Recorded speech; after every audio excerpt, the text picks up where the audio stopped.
In previous videos, we talked about the axial revolution taking place from 800 to 300 BC, which came with a radical change in the way humanity viewed its role in the cosmos. The previous worldview, which we referred to as the continuous cosmos, put an emphasis on embedding yourself within reality. With the dawn of the axial age, there is a shift to a mythology of two completely separate worlds. We exist within an illusory, mundane world, filled with frustration and despair, which our own self-deceptive tendencies keep us trapped within. But if we could attune our mind in the right way, we could take part in a radical process of self-transcendence and awaken to the world that is real. We talked about the Greeks and how Plato believed we could bring about this self-transcendence through an internalization of the sage, who can help us to see beyond our limited view of reality. And by doing so, our psyche would cease to work against itself and we could gain inner peace. We looked at the worldview of Aristotle and Plotinus, who believe that everything we see around us is acting on purpose, trying to reach its fullest potential. And finally, we looked at St. Augustine, who merged all this Greek thought with the Christian worldview and came to the conclusion that the reason the world is acting on purpose is because of this grand narrative which is trying to resolve inner conflict and help us gain inner peace.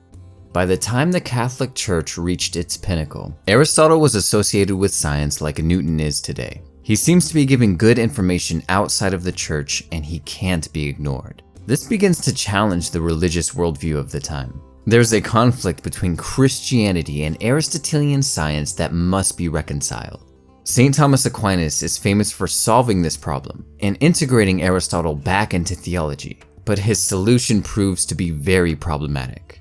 What he does is call upon this two-world model we have touched on in previous videos, that there is an everyday world of suffering and self-deception, and there is a real world of paradise and self-transcendence.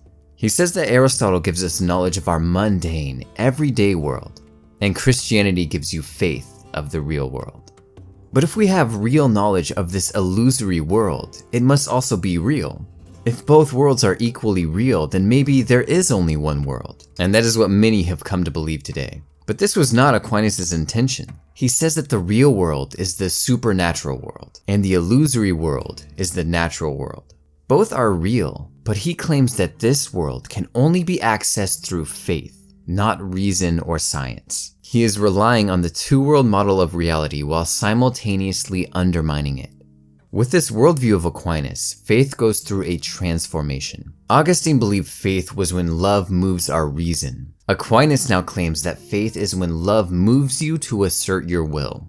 Previously, faith was an understanding and paying attention to the turning points of history. But now faith is going to make a transition to how most of us see it in modern times, which is believing something without sufficient reason or evidence to do so.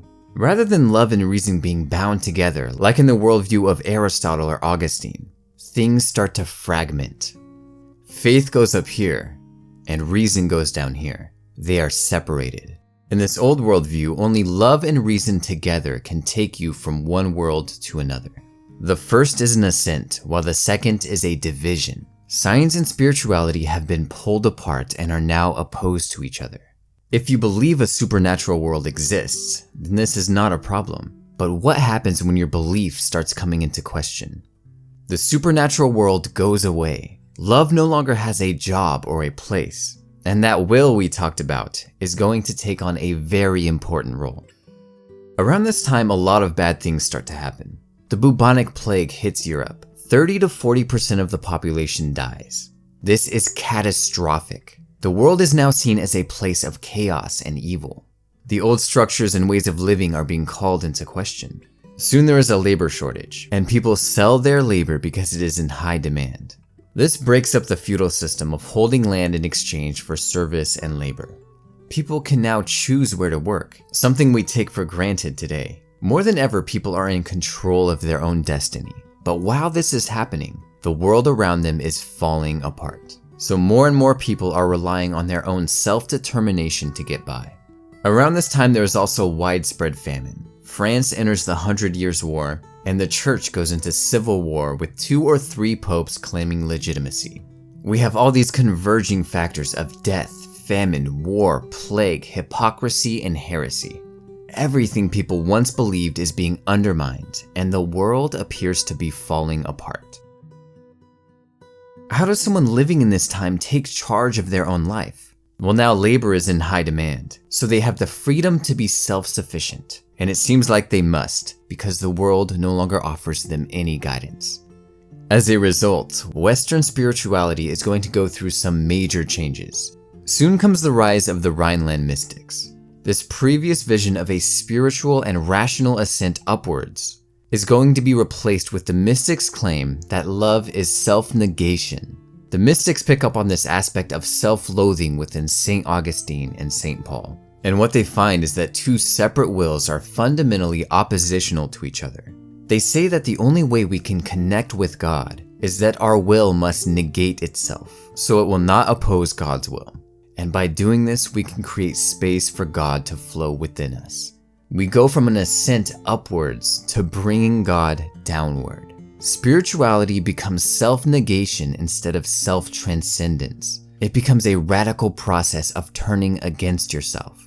You must negate your will because your will negates the will of God. This idea is then taken up by William of Ockham, of Occam's razor, who contrasts Plotinus by saying that God is not bound by reason. He is this pure, creative force.